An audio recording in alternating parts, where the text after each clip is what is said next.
Hello students, कैसे हैं सब आप लोग। तो स्टार्ट कर रहे हैं आज अपनी next class number 4th of MCS batch.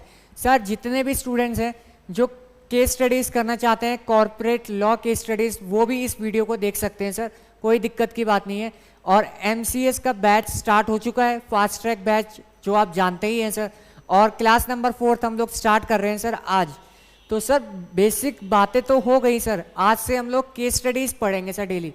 अब ज़्यादा बेसिक्स पे फोकस करके फ़ायदा नहीं है सर, क्योंकि हमने तो वो कर दिया है। तो सर स्टार्ट करते हैं, टाइम वेस्ट नहीं करना है क्योंकि टाइम बहुत क्रूशियल है सर आप लोगों के लिए। बिल्कुल सर, फास्ट ट्रैक बैच हम लोगों ने स्टार्ट कर दिया था सर फॉर MCA सब्जेक्ट। और सर हमने स्टार्ट तो कर दिया था, पर हम पढ़ क्या रहे थे क्या आप लोगों को पता है? अगर कोई बताना चाहे। सर हम लोग केस स्टडीज़ कर रहे हैं, और केस स्टडीज़ हम लोग कौन से केस स्टडीज़ कर रहे हैं? जो कॉर्पोरेट लॉ केस स्टडीज़ है सर। सर MCS के सब्जेक्ट में चैप्टर्स डिवाइडेड है।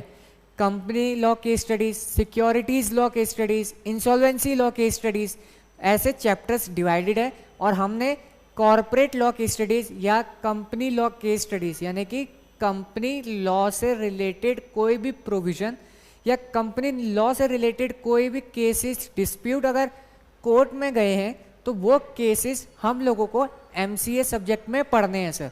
और सर ये CS एग्जीक्यूटिव का स्टूडेंट भी देख सकता है, क्योंकि ये केस स्टडीज़, ये केस लॉ एग्ज़ाम में भी आते हैं सर केस स्टडीज़ की फॉर्म में। तो सर आपको अगर पढ़ना है तो आप भी इसको रेफ़र कर सकते हैं सर। तो सर टाइम वेस्ट नहीं करते हैं, बिल्कुल अपना स्टार्ट करते हैं। क्या स्टार्ट करना है सर? हमें आज क्लास नंबर 4th स्टार्ट करनी है। और क्लास स्टार्ट करने से पहले मेरा हमेशा से ये रहता है कि आप लोगों को मैं चीज़ें रिकैप करा दूं, रिवाइज करा दूं सर। सर हम लोगों ने क्या पढ़ा है सर अभी तक? हम लोगों ने काफ़ी चीज़ें पढ़ ली हैं, वो चीज़ें तो डिस्कस नहीं करेंगे, बट मेन चीज़ जो है वो आपको मैं रिवाइज कराता हूँ कि सर हमने केस स्टडी स्टार्ट कर दिया है, केस लॉ पढ़ना स्टार्ट कर दिया है। पहला केस लॉ हमने क्या पढ़ा था सर? सर याद होना ज़रूरी है सर। देखो बाद में याद करके कोई फ़ायदा नहीं है, अभी याद कर लो, मेरे साथ साथ दिमाग में पार्टिसिपेट करो, कोई बात नहीं, मन में बोलते रहो जैसे मैं बोल रहा हूँ, ठीक है सर। तो हमने पहला केस लॉ क्या याद करा था सर? पहला केस लॉ क्या पढ़ा था, याद है आपको? सर कुछ पार्टीशन करके माँ बेटे की झगड़े की बात हो रही थी, याद आ रहा है सर? सर याद आना जरूरी है सर, अगर नहीं आ रहा है तो प्लीज़ ध्यान से क्लास को देखिए। और सर पहला केस हमने पढ़ा, पार्टीशन सूट हो रहा था, झगड़े हो रहे थे, माँ और बेटे में झगड़ा हो रहा था। तो सर क्रक्स बता दीजिए यहाँ पे हुआ क्या था? सर पार्टीशन सूट पेंडिंग था, ठीक है। और एक जो सन है जिसका नाम क्या था सर? सर केस लॉ का नाम याद आ रहा है सर आपको? सर केस लॉ का नाम था अरुणा ओसवाल वर्सेस पंकज ओसवाल। तो जो पंकज ओसवाल थे वो रिस्पोंडेंट थे। रिस्पोंडेंट ने क्या करा सर? एप्लीकेशन फाइल कर दी NCLT के पास फॉर, सर किस चीज़ की पेटिशन फाइल करी थी सर? मुझे तो कुछ याद ही नहीं आ रहा है। तो सर चीज़ों को अगर याद नहीं आ रहा है तो मतलब आप लोगों ने सेल्फ स्टडी नहीं करा है। सब वहाँ पे एप्लीकेशन गई थी कि यहाँ पे ऑपरेशन एंड मिसमैनेजमेंट हो रहा है। क्या हो रहा है सर? ऑपरेशन एंड मिसमैनेजमेंट की एप्लीकेशन गई थी NCLT के पास। क्या वो फाइल कर सकता था? हमने पढ़ा केस लॉ के अंदर कि वो नहीं फाइल कर सकता था। NCLT ने हाँ बोल दिया था ना सर, आप लोगों ने देखा था कि NCLT ने हाँ बोल दिया था कि कर सकता है। NCLT ने क्या एज्यूम करा था? NCLT ने कहा सिविल कोर्ट में जो पार्टीशन सूट पेंडिंग है वो उसको मिल जाएगा, जैसे ही वो मिल जाएगा वो शेयर्स के लिए एलिजिबल हो जाएगा। तो मिल जाएगा, हो जाएगा, एजम्पशन चल रहा है NCLT का। तो NCLT का एजम्पशन चल रहा है, बट जब वो आगे जब गया अपीलेट अथॉरिटी के पास गया, उन्होंने क्या कहा सर? सर उन्होंने बोला कि ये आप एज्यूम नहीं कर सकते सर, आप ऐसे अज्यूम नहीं कर सकते कि ये मिलेगा तो ही होगा, है ना सर? याद आ रहा है? तो सर सिर्फ एजम्पशन के बेसिस पे आप डिसीजन नहीं दे सकते, इस केस में हमने पढ़ा। और मेन चीज़ क्या पढ़ी कि पार्टीशन सूट जब तक फाइनल नहीं हो जाता उसको ऑपरेशन एंड मिसमैनेजमेंट की एप्लीकेशन फाइल नहीं करने देंगे। सर केस लॉ का नाम याद होना चाहिए सर, याद करिए। क्या कौन सा था सर?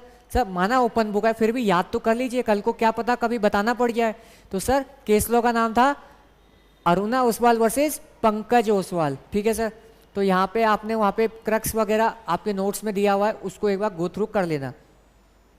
अब सर एग्जाम में मैंने बताया था क्वेश्चन कैसे आ सकता है कि स्पेशल नोटिस देना है, यानी कि आपकी बात हो रही है, हाँ आप ही को बोल रहा हूँ मैं कि आपको स्पेशल नोटिस देना है, कंपनी के डायरेक्टर हो, बट आप एलिजिबल नहीं हो, यानी कि आपके पास वो 10% या जितने भी शेयर्स चाहिए आप लोगों को, जितने परसेंट शेयर्स कंपनी लॉ में लिखा है कि स्पेशल नोटिस देने के लिए ज़रूरी है, वो आपको देना है। क्या सर स्पेशल नोटिस क्या आप दे सकते हैं?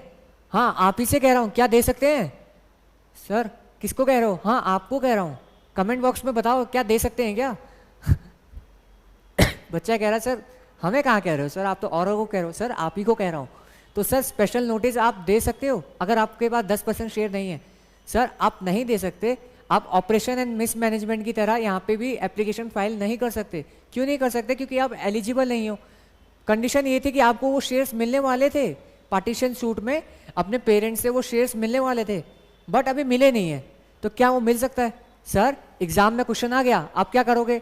सर एग्जाम में ये लिखना है कि एनसीएलटी ने तो कहा था कि ये हो सकता है, बट आगे जब हमने उस केस में देखा कि जब वो अपीलेट अथॉरिटी के पास गया तो वो केस फाइल नहीं कर सकता, वो एप्लीकेशन को इनिशिएट नहीं कर सकता, वो स्पेशल नोटिस नहीं दे सकता। क्या लिखा आपने कमेंट बॉक्स में या आपने लाइव चैट में लिखा? सर अगर लाइव देख रहे हैं तो लाइव चैट में लिखिए, कमेंट बॉक्स में भी लिखिए। अगर मैं बोल रहा हूँ सर फ़ायदा होता है, अगर कोई चीज़ लिखोगे तो फ़ायदा तो होगा ही सर। तो सर केस लॉ ख़त्म हो गया, रिवाइज भी कर दिया, और हमने जब क्लास में पढ़ा था वो भी हमने कर लिया। अरुणा ओसवाल वर्सेस पंकज ओसवाल, दूसरा केस लॉ कौन सा पढ़ा था सर?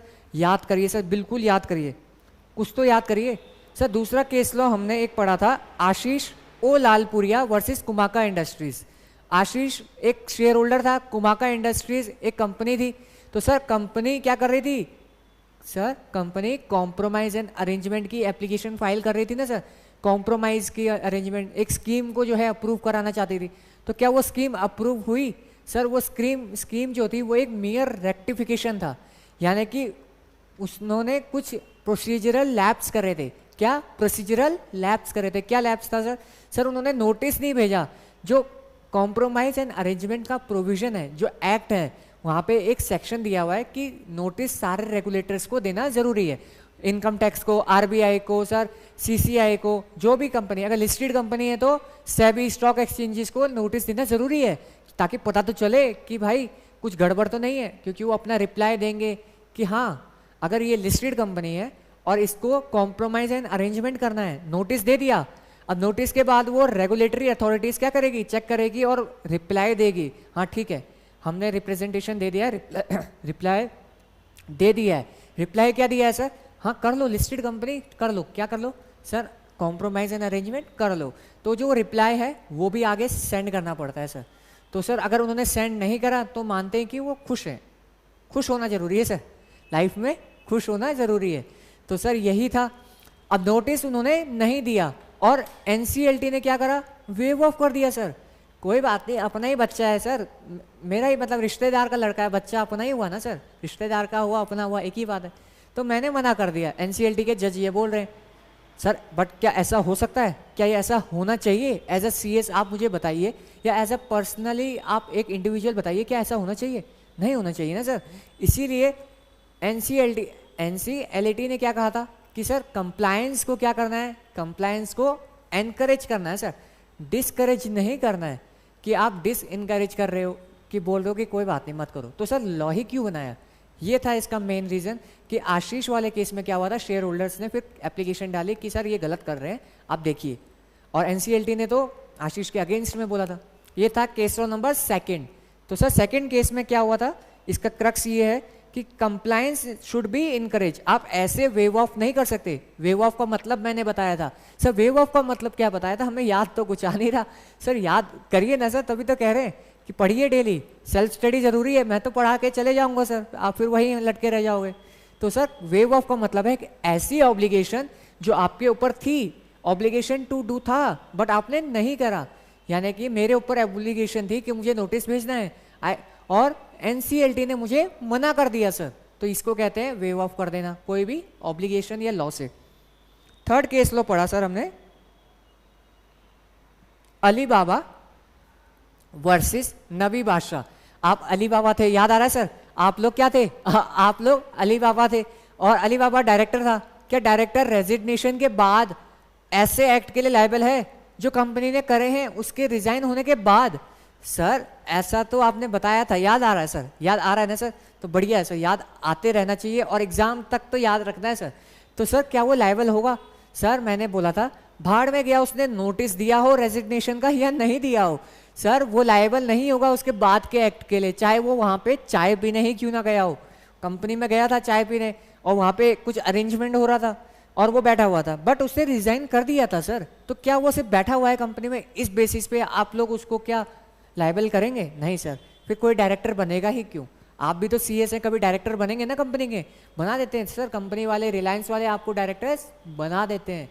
तो सर ध्यान रखिएगा कि कहीं आपको लायबल ना कर दे, और अगर किसी को कर रहे हैं तो उनको कंसल्ट करिए। सर लायबल नहीं हो सकते सर, भाड़ में गया, नोटिस दिया है नहीं दिया है मतलब ही नहीं है सर, आगे केस स्टडीज पढ़ेंगे वहाँ पे नोटिस का भी दिया हुआ है, यहाँ पे बताया गया था कि उसने नोटिस तो दे दिया था फिर भी लायबल करा रहे हैं। बट मैं कह रहा हूँ कि नोटिस दिया हो या नहीं दिया हो मैटर नहीं करता सर, आप लायबल नहीं है उस एक्ट के लिए जो आपने बाद में करें, पहले के एक्ट के लिए तो आप लायबल होंगे, ऐसे मार पड़ेगी ना सर, देख लीजिएगा। तो गड़बड़ मत करना एज ए डायरेक्टर, और ना किसी डायरेक्टर को करने देना। सर सीएस का एक्चुअल में अगर मैं बताऊं कि मैं इस प्रोफेशन में क्यों आया, क्योंकि ऐसा होता है सर, आप किसी डायरेक्टर के अंडर काम कर रहे हैं, वो कुछ गलत कर रहा है और आपसे भी गलत करवाता है, तो यहाँ पे फंसता एक कंपनी सेक्रेटरी ही है सर। तो आपको बहुत संभल के रहना है, कॉर्पोरेट्स में काफ़ी पॉलिटिक्स, काफ़ी ये चीज़ें भी देखी जाती है सर। आप सबको वो चीज़ें तो दिखती है कि सर इतना पैकेज मिलेगा, इतना पे मिलेगा, बट देखो सर ये भी रियलिटी है कि किसी के अंडर काम करना है और वो आपसे गलत काम करवाएगा, और आप करेंगे भी क्यों? क्योंकि सर सैलरी मिलती है और बॉस है सर, करना पड़ता है। तो सब बहुत संभल के, क्योंकि नॉलेज होगी, क्योंकि ऐसा प्रोविजन वो आपसे कह रहा है ना करवाने के लिए जिसमें जेल है, सीएस को भी डायरेक्टर को भी। तो सर ध्यान रखिएगा कि सर आप ऐसा काम ना करें जो आपको जो है बाद में लायबल करे, आपको पनिश करे, पेनलाइज करे, और कुछ भी प्रिजुडाइज ऐसा वर्क मत करिएगा। कोई नहीं सर, एक कंपनी नहीं दूसरी कंपनी मिल जाएगी, बट गलत काम मत करिएगा, ना ही करने दीजिएगा। देखिए सर हम किसी को रोक तो नहीं सकते, क्योंकि अगर हम उन्हें रोकने जाएंगे तो वो हमें को रोक देंगे कंपनी से, है ना सर। तो ये तो फैक्ट है सर, और ये हर जगह देखा जाता है सर, कंपनी सेक्रेटरी हो, सीए हो, कोई भी हो सर, कोई काम कर रहा है और अगर कोई बॉस गलत काम करता है तो उसके हाँ में हाँ मिलानी पड़ती है। इसलिए मेरा एक प्रोफेशन ये टीचिंग चूज़ करने का ये भी था, मेन तो पैशन था ही बचपन से कि टीचिंग करनी है, बट एक ये भी था कि ये वाली चीज़ नहीं करनी है सर, कि गलत काम तो नहीं करना है। ठीक है सर, आगे बढ़ते हैं। सर तीनों केसेस आपको फिर से रिवाइज करा दिए और आई होप आपको वो रिवाइज भी हो गए हैं।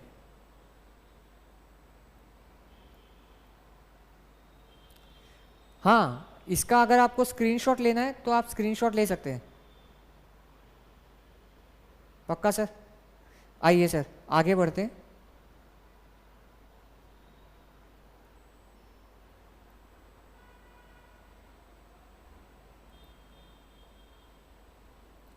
तो हम लोगों ने स्टार्ट कर दिया था हमारा MCS का बैच, और आई होप आप लोग भी अच्छे से पढ़ रहे हैं। क्लासेस देखिए सर, क्लासेस अगर देख रहे हैं तो मोर देन सफिशिएंट है, कुछ करने की ज़रूरत नहीं है। हार्ड कॉपीज़ की बुक्स भी आपको मिल जाएंगी अगर आपको बुक्स चाहिए। सर ये नोट्स ले जाएंगे, कोई दिक्कत नहीं होगी एग्ज़ाम को डील करने के लिए। बस थोड़ा सा सेल्फ स्टडी पे ध्यान दीजिए, क्लास देख लीजिए, 10 मिनट की सेल्फ स्टडी कर लीजिए सर प्लीज़, एक ये रिक्वेस्ट है आपसे। ये केस लॉ हम लोग कर रहे हैं आज, case law number 4। Sir case law number 4 में क्या लिखा है? Mister Pankaj Kumar Mishra versus registrar of company Mumbai and ORS। Sir ORS and ANR का मीनिंग आपको पता है ना सब, भूलना नहीं है सर। तो सर हमने केस लॉ पढ़ना है ये वाला, ठीक है सर। आइए, तो सर यहाँ पे क्या हुआ था आपको मैं बताता हूँ। देखिए अब जो है हम लाइन बाय लाइन नहीं पढ़ेंगे क्योंकि फास्ट ट्रैक बैच है, पहले हम इसको समराइज कर देते हैं। ठीक सर, बिल्कुल। सर क्या हुआ था, एक कंपनी थी, कंपनी स्ट्राइक ऑफ हो गई। स्ट्राइक ऑफ हो गई, आपने स्ट्राइक ऑफ के प्रोविज़न पढ़े ही होंगे सर। ठीक है सर, स्ट्राइक ऑफ हो गई। फिर क्या हुआ, इनकम टैक्स अथॉरिटीज़ ने या एक इनकम टैक्स ऑफिसर ने कंपनी को, जो ये कंपनी स्ट्राइक ऑफ हो गई थी, बंद हो गई थी, इसको रिस्टोर करने की एप्लीकेशन डाल दी। ठीक है सर, जनरल सी बात बताई मैंने कि कंपनी थी, स्ट्राइक ऑफ हो गई, एक इनकम टैक्स अथॉरिटीज़ थी, एक ऑफिसर था उसमें जिसने एक एप्लीकेशन डाली फॉर रिस्टोरेशन ऑफ कंपनी। क्यों सर, ये क्यों, इसका कोई काम धाम नहीं है? ये इनकम टैक्स ऑफिसर क्या मतलब इसके बाद और कोई काम नहीं है कि कंपनी बंद हो रही है फिर उसको खोलने के लिए बोल रहा है ना सर? आ रहा होगा ना मन में सर कि ऐसा कुछ तो नहीं हो रहा। तो सर ऐसा है कि पहला तो मैं ये बताऊं कि हुआ ये होगा कि आपकी कंपनी है, बंद हो गई, ठीक है सर, स्ट्राइक ऑफ हो गई, और अब रिस्टोर हो रही है। तो सर रिस्टोर हो रही है तो एक क्यों हो रही है सर? कंपनी बंद हो गई, कंपनी पहले चल रही होगी, फिर बंद हो गई, अब खोल रहे हैं, तो ऐसा हुआ होगा कि इस कंपनी ने कुछ डिफ़ॉल्ट करे होंगे, यानी कि यहाँ पे ऐसा हुआ होगा कि इनकम टैक्स ऑफिसर, यानी कि इनकम टैक्स एक्ट के कुछ फॉर्म्स, फाइल्स, पेनल्टीज या कुछ भी आपने रिटर्न जो फाइल करनी होती है इनकम टैक्स में, वो फाइल नहीं करी होगी कंपनी ने, और ऐसा नहीं करा कंपनी ने। और ऐसा होता है ना जब कंपनी स्ट्राइक ऑफ होती है, आपने पढ़ा होगा सर, फटाफट बताते हैं।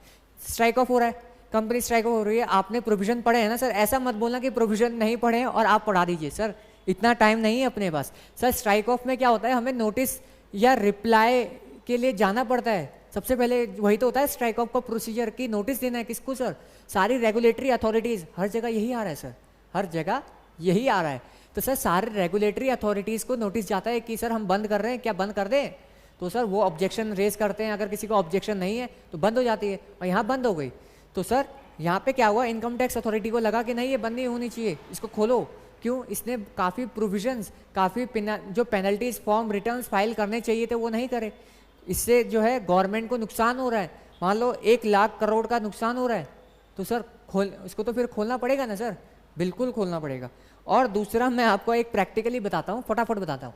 प्रैक्टिकली क्या होता है कि इनकम टैक्स जो ऑफिसर होता है, ये जितनी एप्लीकेशन डालता है ना, जितनी पेटिशन डालता है, उतने ज़्यादा चांसेस होते हैं क्या कि इसका प्रमोशन हो जाए, किसका? इनकम टैक्स ऑफिसर का प्रमोशन हो जाए। उतना ज़्यादा प्रमोशन उसका होता है कि जितने ज़्यादा वो केस फाइल करता है, जितने ज़्यादा वो लोगों को बोलता है कि रिटर्न नहीं है इसका, इसके केस फाइल कर दिए, उतना ज़्यादा जो है इसको प्रमोशन मिलता है सर। किसको? सर ये इनकम टैक्स ऑफिसर को। तो ये भी एक रीज़न है कि आप बोलो ना सर कि खाली बैठा है क्या ये? नहीं सर, खाली नहीं बैठा है, ये सब स्वार्थ के लिए कर रहे हैं, सब स्वार्थ है सर हर जगह। अब सर गवर्नमेंट का नुकसान नहीं, अब ये क्या होगा, कंपनी और इनके बीच में अरेंजमेंट होता है कि सर ले दे के कुछ करो ना, ये भी होता है सर। सर फैक्ट है सर, झूठ क्या बोलना सर, सब चीज़ सच्चाई है। तो ये हुआ था इस केस में सर, क्या हुआ था कि कंपनी थी, स्ट्राइक ऑफ हो गई, एक मिनट, कंपनी थी, स्ट्राइक ऑफ हो गई, उसके बाद इनकम टैक्स का ऑफिसर था, इसको लगा कि भाई कुछ गड़बड़ है, इसको रिस्टोरेशन में लाया जा रहा है, और रिस्टोर कर भी दिया सर। थर्ड स्टेप, कंपनी को रिस्टोर कर भी दिया। तो सर रिस्टोरेशन हो गया, अब क्या दिक्कत है सर? दिक्कत ये है कि कंपनी के डायरेक्टर्स, जो एक्स डायरेक्टर्स हैं कंपनी के, उनसे परमिशन ना या उनसे अपॉर्चुनिटी ऑफ बीइंग हर्ड लिया ही नहीं सर, यानी कि उनसे पूछा ही नहीं, उनसे रिप्रेजेंटेशन लिया ही नहीं कि सर कंपनी को रिस्टोर करे या नहीं करे। सर लेना, आपने प्रोविजन पढ़ा होगा ना सर, एक बार आप क्या करिए, स्ट्राइक ऑफ का प्रोविजन जरूर पढ़ना ऊपर ऊपर से। तो सर वहाँ पे रिस्टोरेशन में लिखा है जब भी रिस्टोर होती है कंपनी तो आपको एक OOBH देना पड़ता है, या फिर reasonable opportunity of being heard, यानी कि सर इसका मतलब आपको पता है OOBH का मतलब, या reasonable opportunity of being heard? Sir ये है प्रिंसिपल ऑफ नेचुरल जस्टिस। इसमें क्या होता है सर? सर इसमें ये होता है कि आपको, आप कंपनी हैं और आपको बंद कर दिया है, दोबारा से खोल रहे हैं, तो सर कंपनी के डायरेक्टर्स को बोला, उसको बोलना है या सुना जाए? सर सुना जाए। Reasonable opportunity of being heard का मतलब है कि उस कंपनी को सुना जाए सर, यानी कि वो डायरेक्टर को सुना जाए। NCLT, कोई भी कोर्ट, सर ये कानून बना हुआ है कि कोई भी कोर्ट क्या करेगा सर वो सबसे पहले कोई भी डिसीजन देने से पहले सुनेगा, प्रिंसिपल ऑफ नेचुरल जस्टिस ये बोलता है सर। अब आपको एक चीज़ और बताते हैं, ठीक है सर, कंपनी को सुना जाए, यानी कि कंपनी को मौका दिया जा रहा है, आप अपनी बात रखिए। अगर आप हैं, हाँ आप ही को कह रहा हूँ सर, आप ही को कह रहा हूँ। क्या कह रहे हैं सर? आप आज क्लास में लेट आए, यानी कि आप रिकॉर्डेड क्लास देख रहे हैं, तो सर आप लेट आए हो ना, नहीं देखोगे, मैं बंद कर रहा हूँ सर, प्राइवेट कर रहा हूँ वीडियो, सर प्राइवेट कर रहा हूँ सर। बच्चा कह रहा है सर सुन तो लो, मतलब सर सुन तो लो, क्या हुआ, सुना ही नहीं है मेरे को। प्राइवेट क्या sir? Private sir, video private हो जाएगी। हाँ सर फीस दी है, कोई बात नहीं, प्राइवेट। तो सर ऐसा क्यों करा सर आपने उस बच्चे के साथ? तो सर मैंने सुना ही नहीं सर उसको। तो वो बच्चा कह रहा है सर बाहर ना हो गया सर। क्या हो गया? अरे सर हो गया क्या सर? क्या हुआ सर? सर एक्सीडेंट हो गया सर किसी का, बाहर काफ़ी भीड़ लगी थी। तो अच्छा किसका सर? अरे जिसकी कोचिंग है ना उसी का हो गया। अरे बाप रे, भाई आजा भाई क्लास में आजा भाई। तो मैंने क्या करा, उसको सुना ना। अगर सुनूंगा ही नहीं तो सब ये होता है, प्रिंसिपल ऑफ नेचुरल जस्टिस को फॉलो नहीं करना। तो सर देखिए यही चीज़ हमें पढ़ना है इस केस में, और आपको मैं बताता हूँ। ये थे फैक्ट ऑफ द केसेस। तो फैक्ट क्या थे सर कि कंपनी का नाम स्ट्राइक ऑफ कर दिया गया था, और जो प्रिंसिपल कमिश्नर थे इन्होंने क्या करा, चैलेंज कर दिया ऑर्डर ऑफ आरओसी। ठीक है सर। उसके बाद क्या हुआ सर, सिंपल सी चीज़ें यहाँ से पढ़ते हैं कि कंपनी का नाम तो स्ट्राइक ऑफ हुआ, और उसके बाद रिस्टोर के लिए जो है इनकम टैक्स ऑफिसर ने डाला और रिस्टोर कर दिया, बट रीजनेबल अपॉर्चुनिटी यानी कि अपॉर्चुनिटी ऑफ बीइंग हर्ड दिया ही नहीं। किसको? कंपनी को। तो सर वही लिखा है, मेन चीज़ पढ़ना है sir. Being aggrieved by the order, जो अपीलेंट थे एक्स डायरेक्टर और मेजोरिटी शेयर होल्डर्स, उन्होंने फाइल करी अपील। ठीक है सर, अपील फाइल करी, और अपीलेंट ने सबमिट करा कि सेक्शन इसके तहत उसको क्या मिलनी चाहिए सर, उसको reasonable opportunity of being heard मिलना चाहिए सर। क्या मिलना चाहिए? Section 252 subsection 1। सर ये जो सेक्शन है एक बार गो थ्रू कर लेना अपने मॉड्यूल से, एग्जीक्यूटिव के आपके पास होगा सर, बुक होगी, तो सर एक बार उसको रेफर करना।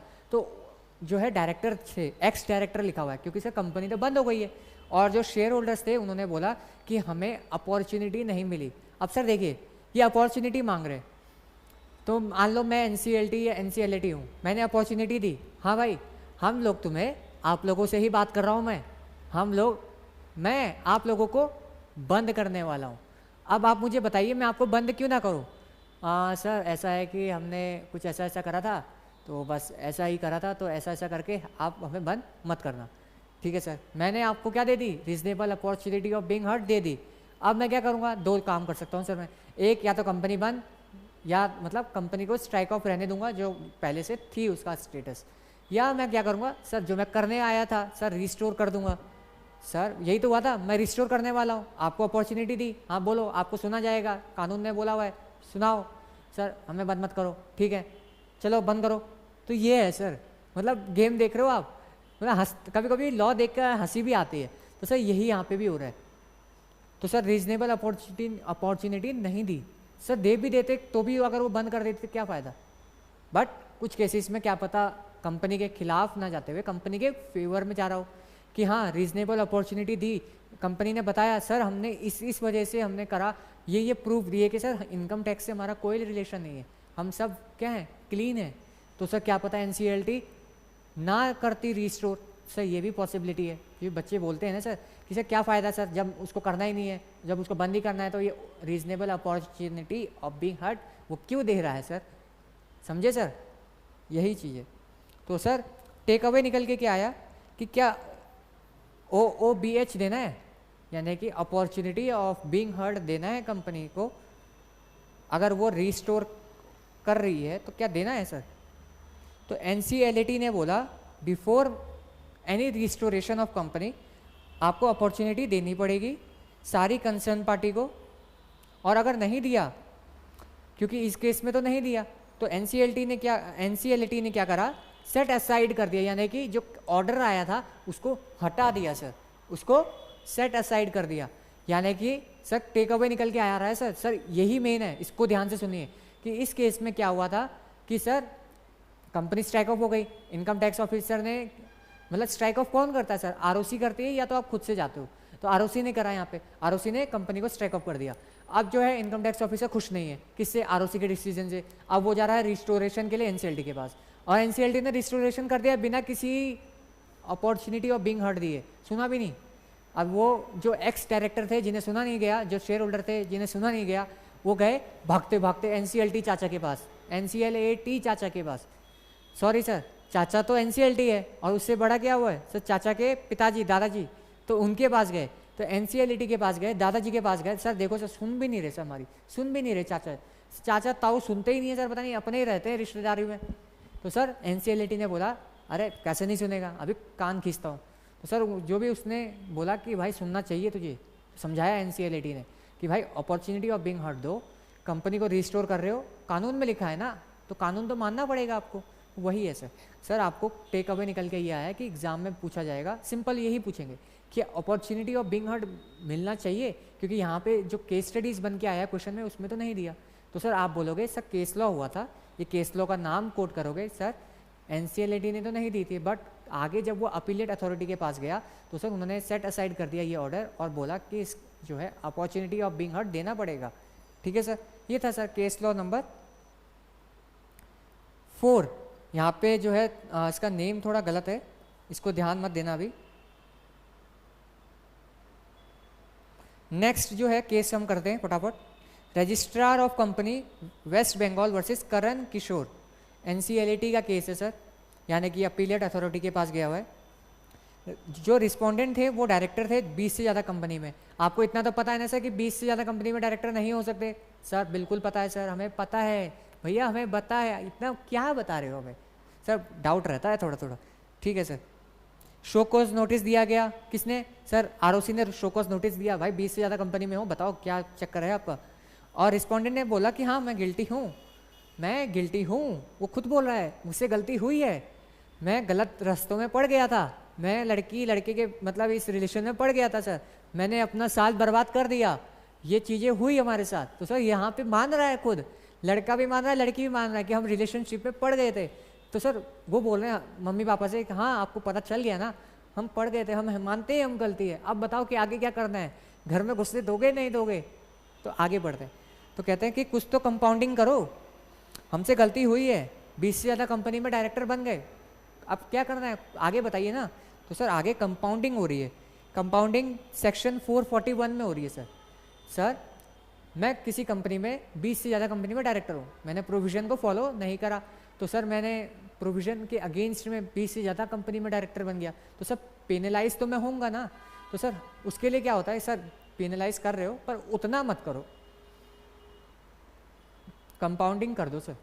तो सर कंपाउंडिंग के लिए सेक्शन है सेक्शन 441, याद रखिएगा, ये चीज़ें याद रहनी चाहिए।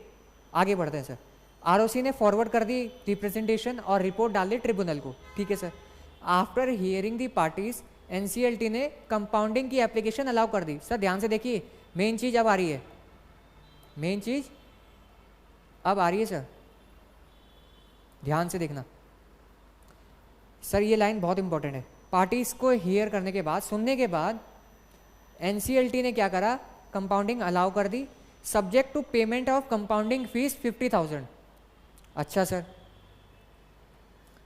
50,000 की कंपाउंडिंग फीस अलाउड कर दी सर। आगे देखिए, अब आरओसी जो है एनसीएलटी के ऑर्डर से खुश नहीं है, वो एनसीएलटी के पास चला गया। क्यों खुश नहीं है सर, 50,000 की जो कंपाउंडिंग करी है उससे खुश नहीं है। क्यों खुश नहीं है, क्योंकि सर कानून में लिखा हुआ है, मान लो कानून में लिखा हुआ है आपको 2 लाख रुपए की पेनल्टी देनी पड़ेगी, ठीक है, देनी पड़ेगी। अब इसकी कंपाउंडिंग जो है एनसीएलटी ने कर दी कि आपको सिर्फ 50,000 ये 5,000 दे दो, चलो जाओ। तो सर ये वैलिड नहीं है, ये इनएप्रोप्रिएट है सर। तो सर यहाँ पे लीगल इशू ये बन के आया कि ट्रिब्यूनल एनसीएलटी क्या कंपाउंडिंग फीस इंपोज कर सकता है less than the minimum fine prescribed for the offence under the companies act या किसी भी एक्ट। कंपनीज एक्ट में अगर लिखा है 1 लाख रुपए, तो क्या आप 1 लाख से कम की कंपाउंडिंग कर सकते हैं सर? नहीं सर। अगर लिखा है मिनिमम 1 लाख और मैक्सिमम 50 लाख। तो सर मिनिमम आपको ध्यान रखना पड़ेगा, 1 लाख से नीचे की कंपाउंडिंग नहीं हो सकती। मान लो आपने 20 से ज़्यादा कंपनी में डायरेक्टर बन गए सर, आपने 20 से ज़्यादा रिलेशन में आप लोग चले गए, अब क्या होगा सर, घर वाले 20 लाख थप्पड़ मारेंगे। तो सर मिनिमम तो 1 लाख मारेंगे और मैक्सिमम 50 लाख थप्पड़, पर मारे कितने, 20 लाख थप्पड़। बोला कि हम 20 लाख थप्पड़ मारेंगे आपको, आप रिलेशन में थे ना उसके साथ, तभी तो हमारी फीस बर्बाद कर दी आपने सीएस की। तो सर 20 लाख थप्पड़ पड़ने वाले, आप क्या बोलोगे, सर पापा थोड़ी तो कंपाउंडिंग करो। का पापा क्या, पापा ने ये सुना, ये सुन के और 20 लाख थप्पड़ मार दिए। तो सर ऐसा नहीं हुआ। तो पापा ने बोला देख मिनिमम 1 लाख थप्पड़ तो खाने होंगे, ये तो हमारी प्रतिष्ठा, क्या बोलते हैं सर वो, परंपरा, मोहब्बतें पिक्चर में नहीं है, प्रतिष्ठा, परंपरा, अनुशासन, वो लिखा हुआ है सर, रूल्स में लिखा हुआ है। सर रूल्स में क्या लिखा हुआ है कि भाई मिनिमम 1 लाख थप्पड़ तो पड़ेंगे ही, और उसमें से 50,000 थप्पड़ दोस्त भी मारेंगे। तो सर मैक्सिमम 50 लाख है, मिनिमम 1 लाख है। अब थप्पड़ पड़ रहे हैं 20 लाख, तो सर कंपाउंडिंग करने के लिए क्या करना पड़ेगा, कम से कम 1 लाख थप्पड़ तो खाने पड़ेंगे। तो वही यहाँ पे भी है सर, मिनिमम फाइन 1 लाख लगाए, मैक्सिमम 50 लाख लगाए। और एक्चुअल में लगाया कितना है ट्रिब्यूनल ने या आरओसी ने, कितना कंपाउंडिंग मतलब फाइन कितना लगाया, पहले तो फाइन इम्पोज होता है ना सर। तो सर मिनिमम 1 लाख था, मैक्सिमम 50 लाख था, और एक्चुअल में लगा कितने का, 25 लाख का। और तो फिर यहाँ पे आप लोग गए, भाई पिताजी थोड़ा तो कम करिए, तो मिनिमम 1 लाख कर सकती है, और कंपनी को मतलब ट्रिब्यूनल 1 लाख की कंपाउंडिंग अलाउड कर सकती है, पर वहाँ पे तो 50,000 की कर दी, जो कि फाइन से भी कम है सर। तो सर याद रखिएगा रिलेशनशिप वाला कि सर कंपाउंडिंग उतने अमाउंट की करी जा सकती है सर, मिनिमम अमाउंट की। तो सर ये लीगल इशू था कि सेक्शन 165 को आपने ब्रीच करा है, और यहाँ पे जो है कंपाउंडिंग के लिए गए और 50,000 की कंपाउंडिंग लगाई, जो कि कम थी, जो भी फाइन प्रिस्क्राइब था। और सर कितना प्रिस्क्राइब था, तो सर कुछ अमाउंट प्रिस्क्राइब था, वो आप चेक कर लेना एक बार, 165 में पेनल्टी या फाइन दिया हुआ है अगर आप डायरेक्टर्स वाला प्रोविज़न कि कितने कंपनीज़ में आप डायरेक्टर बन सकते हैं उसको आप कंप्लाई नहीं करते। तो सर उसके बाद फिर क्या हुआ, टेकिन इनटू कंसिडरेशन एनसीएलटी ने इम्पोज करा, फिर किसने, एनसीएलटी ने तो गलत करा था, मिनिमम फाइन 5,000 रुपये for every day for the period of 1/4/2015 से इतना, दैट इज़ 272 डेज। तो इतने डेज को 5,000 से मल्टीप्लाई करेंगे तो कितना आ जाएगा सर, इतना आ जाएगा। और रिस्पोंडेंट ने ऑलरेडी कितना पे किया है, 50,000। तो सर अभी वो कितना लायबल होगा सर, इतना वो लायबल होगा। तो सर प्रैक्टिकल क्वेश्चन में भी बन सकता है कि एग्जाम में केस स्टडी आई है और आपको ये बता दें। तो सर याद रहना चाहिए कि मिनिमम फाइन कितना है, तो सर उतना आपको यहाँ पे ऐड या मल्टीप्लाई करके सॉल्व करके बताना पड़ सकता है सर, ऐसा आ सकता है। वैसे मेन लीगल टेक अवे तो सर यही था, लीगल इशू सर यही है, आप इसको देख लेना। लीगल, एक मिनट, मैंने नीचे भी लिखा हुआ है, लीगल इशू यही है सर कि क्या कंपाउंडिंग मिनिमम अमाउंट से भी कम की हो सकती है सर, नहीं हो सकती, ये याद रखिएगा। तो ये आरओसी वेस्ट बंगाल का केस था, ये आपको याद रखना है। उसके बाद सर एक केस हुआ था, economy hotel India service private limited versus ROC. Sir इस केस में क्या हुआ था, सिंपल हुआ था सर, सेक्शन 66 आपने पढ़ा है, रिडक्शन ऑफ कैपिटल। सर बहुत हंसी आ रही है सर, आपने क्या करा, आप कोट पहन के गए, टाई पहन के गए, मतलब सब चीज़ आप लोग भाई बहनों आप लोग सब करके गए, क्या करके गए सब, मतलब अच्छी तरीके से ड्रेस, आप गर्ल्स हैं आप भी अच्छा खासा ड्रेस करके गए, और आज आपकी मीटिंग थी, तो आपको क्या करना था, सेक्शन 66 को अप्रूव कराना था, वहाँ पे आपको कुछ ना कुछ तो सेक्शन 66 के प्रोविज़न कंप्लाई करने थे सर। तो सर वो कंप्लाई करे आपने, तो सर क्या हुआ, आपको स्पेशल रेजोल्यूशन पास करना था, आपने करा सर, एसआर भी पास हो गया, सेक्शन 66 के अकॉर्डिंग आपने प्रोविज़न भी पास कर लिया। ये नहीं बताऊंगा सेक्शन 66 होता क्या है, और अगर आपको सेक्शन 66 भी पढ़ना है तो मुझे बताना, उसकी सेपरेट वीडियो में आपको शेयर कर दूंगा, बिल्कुल अच्छा कंटेंट है। और सर आगे बढ़ते हैं, तो सर स्पेशल रेजोल्यूशन पास करना था, स्पेशल रेजोल्यूशन आप लोगों ने पास करा। तो सर क्या हुआ कि आपने रेजोल्यूशन पास करा, कौन सा, हाँ बताओ, आप ही से पूछ रहा हूँ मैं, बार बार नींद क्यों आ रही है आपको। सेक्शन 66 में आपको स्पेशल रेजोल्यूशन पास करना था, आपने पास कर दिया, आपने अप्रूवल ले लिया। अब जब आप मिनट बुक जो है आपने जब आगे फाइल करी, जब आपने मिनट बुक फाइल करी, जो मिनट बुक सबमिट करनी पड़ती है, तो स्पेशल रेजोल्यूशन तो आपने फाइल कर दिया, पर जब मिनट बुक फाइल करने की बारी आई या मिनट बुक बनाने की बारी आई, आपने क्या करा, स्पेशल रेजोल्यूशन की जगह लिख दिया, या सॉरी इस केस में ये हुआ था यूनानिमस रेजोल्यूशन पास करना था शायद, नहीं नहीं स्पेशल रेजोल्यूशन पास करना था, हाँ बिल्कुल, और आपने लिख दिया unanimous ordinary resolution. Special resolution की जगह क्या लिख दिया, यूनानिमस ऑर्डिनरी रेजोल्यूशन, और ये सब कुछ होता ही नहीं है। ऑर्डिनरी रेजोल्यूशन होता है, स्पेशल रेजोल्यूशन होता है और यूनानिमस रेजोल्यूशन होता है sir. 100% votes cast in favour, ठीक है सर। यूनानिमस ऑर्डिनरी रेजोल्यूशन क्या होता है सर, ये कुछ नहीं होता, और आपने ये लिख दिया सर मिनट बुक में, हमने ये पास करा है। तो सर आपने ये पास करा आरओसी को, और क्या हुआ, वो एप्लीकेशन आपकी रिजेक्ट हो गई। एनसीएलटी में जाती है ना sir application reduction of share capital के लिए। अगर आपको पता है सर बिल्कुल अच्छी बात है, नहीं पता तो भी बिल्कुल अच्छी बात है, क्योंकि एग्जाम में वो नहीं पूछने वाला। तो सर एनसीएलटी के बाद सेक्शन नंबर 66 की एप्लीकेशन गई एंड आपने क्या करा, मतलब एनसीएलटी ने क्या करा, रिजेक्ट कर दी, क्योंकि यूनानिमस स्पेशल रेजोल्यूशन लिखा था। तो सर टाइपोग्राफिक एरर हुआ है, टाइपिंग में गलती हुई है सर। तो सर क्या टाइपिंग में गलती होने से क्या पूरा रेजोल्यूशन इनवैलिड हो जाएगा, नहीं सर। एक छोटी सी गलती की वजह से क्या हम अपने शेयर होल्डर्स को दोबारा मीटिंग में बुलाएंगे सर, वो तो वैसे ही नहीं आते और आप उन्हें फिर से कह रहे हैं बुलाने के लिए। सर हमने पास तो करा स्पेशल रेजोल्यूशन, बट गलती लिखने में हो गई सर, बाकी सब वैलिड है सर। तो सर एनसीएलटी ने कहा, जो ट्रिब्यूनल का ऑर्डर था उन्होंने सेट असाइड कर दिया, एनसीएलटी ने सेट असाइड कर दिया, मेयरली टाइपोग्राफिक एरर या टाइपिंग एरर स्पेशल रेजोल्यूशन को इनवैलिड नहीं बोल सकता सर। स्पेशल रेजोल्यूशन वैलिड है सर, जो आपने पास करा था वो वैलिड है। हाँ टाइपिंग की गलती हो गई, कोई बात नहीं। तो सर यहाँ पे ये हुआ था कि मिनट बुक में आपने एसआर को यूनानिमस ऑर्डिनरी रेजोल्यूशन लिख दिया, तो सर क्या हम उसको इनवैलिड मानेंगे सर, नहीं सर। क्वेश्चन में पूछा गया था क्या इसे इनवैलिड मानेंगे, नहीं, हम इसको वैलिड ही मानेंगे सर। तो सर यहाँ पे समझ आया, यहाँ पे economy hotel India private limited का केस था, और टाइपिंग एरर अगर हो रहा है तो क्या वो एप्लीकेशन रिजेक्ट हो जाएगी, नहीं सर। कोई भी केस हो, यहाँ पे केस अलग अलग बन सकते हैं कि टाइपिंग एरर अगर हो रहा है तो क्या वो एप्लीकेशन आगे फॉरवर्ड होगी, बिल्कुल होगी सर, इनवैलिड नहीं है। क्योंकि जो रिडक्शन ऑफ कैपिटल है सर, ये कंपनी का डोमेस्टिक मैटर है, और अगर आपने पास करा है, प्रॉपरली करा है, तो सर एनसीएलटी उसको इंटरफेयर नहीं कर सकती, उस डिसीजन, वो डिसीजन जो है वो प्रिवेल करेगा। बस एक टाइपोग्राफिक एरर के लिए आप जो है उसको गलत नहीं कह सकते, आप उसको डिसअलाउड नहीं कर सकते। एनसीएलटी ने अलाउड करी appeal reduction of share capital of appellate authority, ये भी आपको लिखना होगा जब आप केस लॉ करेंगे।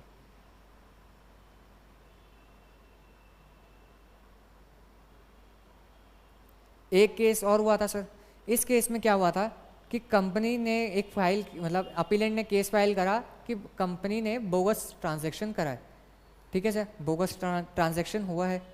और ट्रांजैक्शन क्या था, वो बैड डेट वाला कुछ ट्रांजैक्शन था जो कंपनी ने करा, यानी कि आपको मैं समझाऊं, हाँ यहाँ पे समझाते हैं आपको। 1,00,000 करोड़ रुपए के डेटर थे। डेटर कौन होते सर, जिनसे पैसा लेना है, और 1,00,000 करोड़ के थे, जिसमें से 50,000 करोड़ के बैड डेट हो गए सर। क्या हो गए सर, माइनस कर देते थे सर, एंट्री करी हमने बैड डेट, तो सर ये बैड डेट हो गए और बचे कितने, 50,000 करोड़। तो सर इतना पैसा डूब गया, बैड डेट हो गए। तो सर यहाँ पे अपीलेंट ये बोल रहा है कि सर कंपनी ने ये एक बोगस एंट्री करी है, गलत एंट्री करी है, और टैक्स यानी कि जो पैसा है हमारा वो छुपाने की कोशिश करी है। इस केस में ये हुआ था कि बैड डेट वाली एंट्री हुई थी, तो सर क्या ये कंपनी ने बोगस एंट्री करी है, क्या ये गलत था, आप बताइए।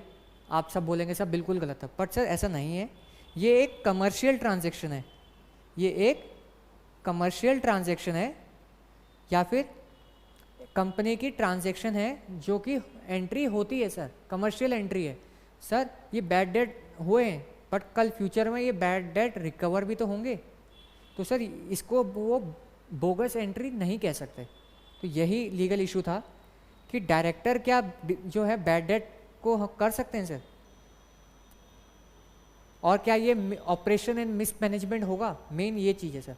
क्या डायरेक्टर बैड डेट का डिसीजन ले सकते हैं, और क्या ये ऑपरेशन एंड मिसमैनेजमेंट होगा? ऑपरेशन एंड मिसमैनेजमेंट मतलब अनफेयर होगा? नहीं सर, ये बोला गया, एनसीएलटी ने कहा कि ये नहीं होगा सर। तो सर ये इसकी रीजनिंग है, अगर आप पढ़ना चाहो तो एक बार पढ़ सकते हो।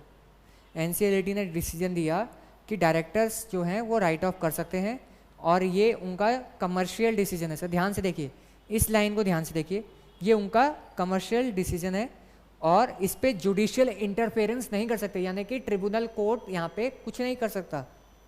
तो allegation made by the appellant जो बेसलेस है, तो एग्जाम में क्वेश्चन आएगा तो ये लाइन तो लिखनी ही लिखनी है सर, और कुछ पढ़ो मत पढ़ो, इस रीजनिंग से इतना तो पढ़ना है सर। ठीक है सर।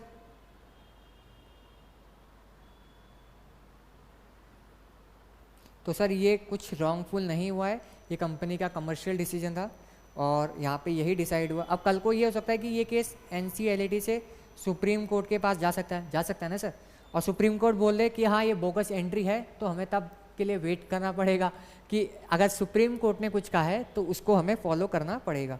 बट अभी के लिए तो एनसीएलटी के पास गया है और एनसीएलटी ने सर यही बोला है कि ये बोगस एंट्री नहीं है, बैड डेट कर सकते हैं, वो उनका अपना डिसीजन है, कमर्शियल डिसीजन है, और जुडिशियल इंटरफेरेंस नहीं होगा सर यहाँ पे। तो ये था केस लॉ नंबर 7। तो सर आज हम लोग इस केस को यहाँ तक रखते हैं आज की क्लास को, और हमने आज भी 3 से 4 केस लॉ करे।